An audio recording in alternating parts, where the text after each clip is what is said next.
kita membahas sepintas tentang LC-MS. Ini hanya overview dari LC-MS. LC-MS itu artinya penggabungan dari LC dan MS. LC di sini dapat berupa HPLC atau UHPLC. MS-nya MS saja atau memang dia menggunakan MS-MS, tandem MS. Maka di sini kromatografi, di sini adalah spektrometri massa. Jadi LC-MS itu penggabungan teknik kromatografi dan spektrometri massa. Artinya apa? Di dalam kromatografi tetap dihasilkan kromatogram atau TIC, total ion chromatogram. Hasil pemisahannya memang baik, itu kelebihan dari kromatografi. Tapi kekurangannya kromatografi itu diperlukan detektor yang betul-betul spesifik. Sementara kalau kita bicara spektrometri massa, ini dapat mengidentifikasi senyawa secara spesifik.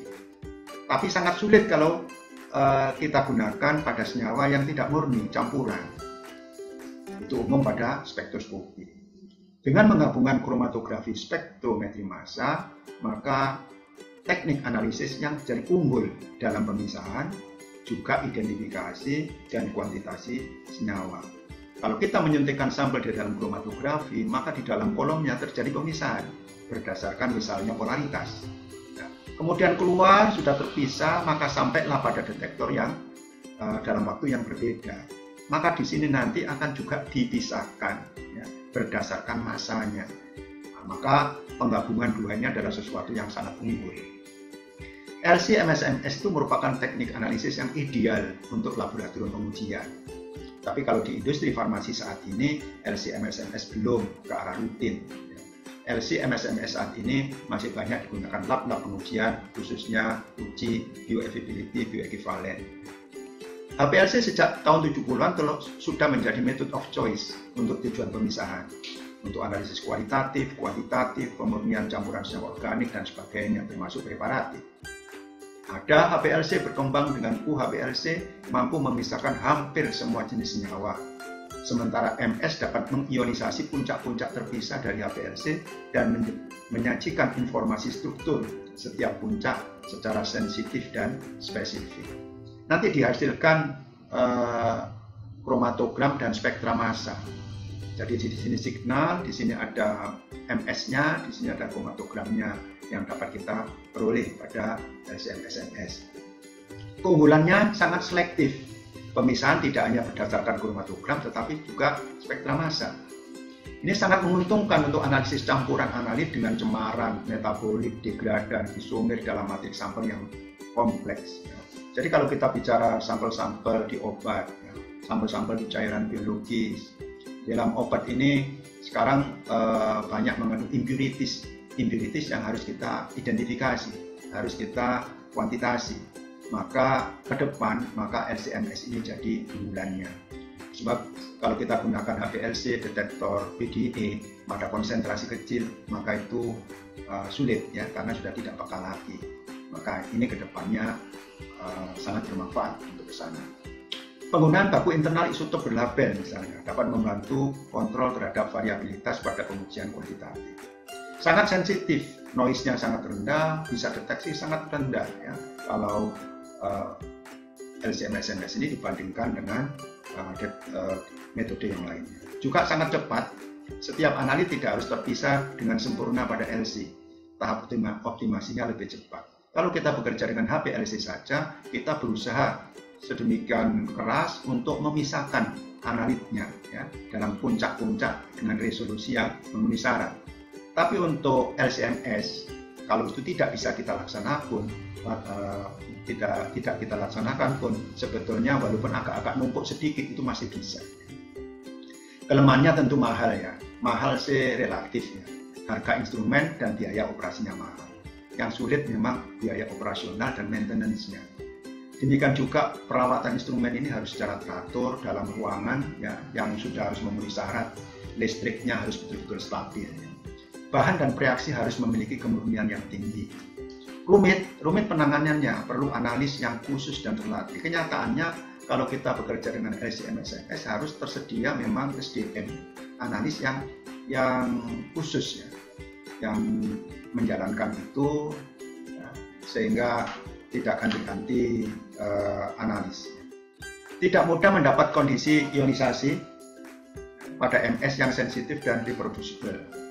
Pengaruh matrix sampel sangat besar dipengaruhi kondisi lingkungan. Rentang dinamik linear yang terbatas, umumnya hanya sampai 500 kali konsentrasi. Sebetulnya apa itu spektrometer massa? Ini kita sudah bicarakan HPLC tadi. Spektrometer massa itu intinya di dalamnya mengandung namanya ion source, komponen ion source, mass analyzer, kemudian detektor, baru data analisis. Ini saja sebetulnya bagian inti dari spektrometer massa. Ion source itu adalah untuk menghasilkan ion-ion, sedangkan mass analyzer itu untuk sortir ion dan juga pengukuran kelimpahan relatif, dan detektor ini adalah untuk mendeteksi ion-ion. Jadi nanti kalau kita menyuntikkan sampel di dalam HPLC atau UHPLC, maka di sini terjadi proses pemisahan. Maka masing-masing analit nanti ya, masuk ke sini dirubah menjadi ion-ion gas. Jadi dari cair ini diuapkan menjadi gas dan jadilah dia ion-ion yang bermuatan. Ion-ion ini nanti digiring masuk ke dalam mass analyzer. Maka di sana terjadi fragmentasi. Baru masuk ke detektor untuk dideteksi. Keluarlah data analisis berupa kromatogram dan spektra massa tadi. Nah, mengapa pada spektrometer massa itu dioperasikan dalam bentuk vakum? Karena agar ion-ion dapat bergerak bebas tanpa pertumbuhan dengan molekul udara, itu salah satunya. Spektrometer massa itu teknik analisis instrumental untuk penentuan massa atom atau massa molekul, komposisi dan elusidasi struktur molekul. Spektrometer massa didasarkan atas perhitungan massa dari molekul tersebut serta pola fragmentasinya. Metode ionisasinya bisa secara umum ya, bisa adalah electron impact atau chemical ionization. Nah, tapi AI sama CI ini banyak digunakan untuk kromatografi gas. Untuk HPLC, LC-MS-MS, maka digunakan umumnya ESI, Electro Spray Ionization. Masih banyak yang lain, tapi bisa dipilih berdasarkan karakter atau sifat fisika kimia dari analitnya. Banyak juga dipakai MALDI, Matrix Assisted Laser Desorption Ionization, khususnya untuk analit yang bobot molekulnya besar, maka dengan menggunakan MALDI. Tapi kalau yang ada di farmasi yang berat molekulnya termasuk kecil ya, maka ESI ini termasuk banyak digunakan. ESI ini termasuk soft ionization, ionisasinya itu lemah. Beda dengan EI ini hard ionization. Kalau kita kerja dengan GC, maka digunakan EI. Artinya setelah sampel kita suntikkan, maka keluarlah dari GC itu berupa gas, maka dibombardir dengan elektron berenergi tinggi. Maka jadilah dia fragmen-fragmen. Karena hard ionization, ionisasi kuat, maka menjadi fragmen-fragmen yang sangat banyak. Oleh karena itu bisa dibuat database, library. Sehingga kalau kita kerja dengan GCMS, library-nya sangat lengkap. Sehingga begitu kita suntikkan, kita bisa tahu zatnya kira-kira apa, asal library-nya kita memenuhi. Misalnya. Untuk teknik ionisasi pada LC-MS tadi, seperti saya katakan banyak digunakan electrospray ionization. Nah, ESI ini merupakan teknik ionisasi lemah dari soft ionization, tidak banyak dihasilkan fragmen seperti teknik EI pada GCMS. Analit harus mengandung gugus-gugus polar. Analit harus larut dalam pelarut polar yang mudah menguap. Eluen dari LC dialirkan melalui kapiler logam, terbentuk droplet melalui proses nebulasi. Pembentukan muatan pada droplet melalui pemberian beda potensial antara kapiler, elektrospray, dan elektrode.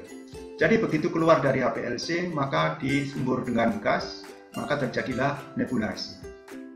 Maka akan terjadi droplet-droplet yang makin lama makin kecil dan bermuatan, karena menjadi diionisasi di situ. Maka disitulah akhirnya digiring menuju mass analyzer. Itu adalah electrospray ionization. ESI ini dapat digunakan mode positif atau negatif. Mode positif itu artinya ditambahkan sejumlah kecil larutan asam, contoh asam konyak, untuk membantu terjadinya protonasi dari molekul sampel. Bisa juga mode negatif, ditambahkan sejumlah kecil larutan basa, contoh amonia atau amina, untuk membantu terjadinya deprotonasi dari molekul sampel. mana yang kita lakukan pada saat pengembangan metode, seringkali dua-duanya dicoba ya, mana hasilnya yang lebih baik dari sisi ionisasi. Tapi kalau kita misalnya mengadopsi metode lain yang sudah menggunakan mode positif, ya bisa kita langsung sebetulnya mengadopsi saja dengan mode yang sesuai dengan pustaka yang ada. ES ini keunggulannya tidak banyak dihasilkan fragmen, sehingga ideal untuk pemilihan ion prekursor dan ion produk. Dapat digunakan untuk analit, bisa lebih dari 100.000 Dalton, dapat digunakan untuk sampel termolabil, mudah pengoperasiannya. Jadi saya katakan tadi kalau kita menggunakan EI, ya, electron ionization, maka yang namanya ion prekursor itu bisa hilang ya, saking kuatnya ionisasi.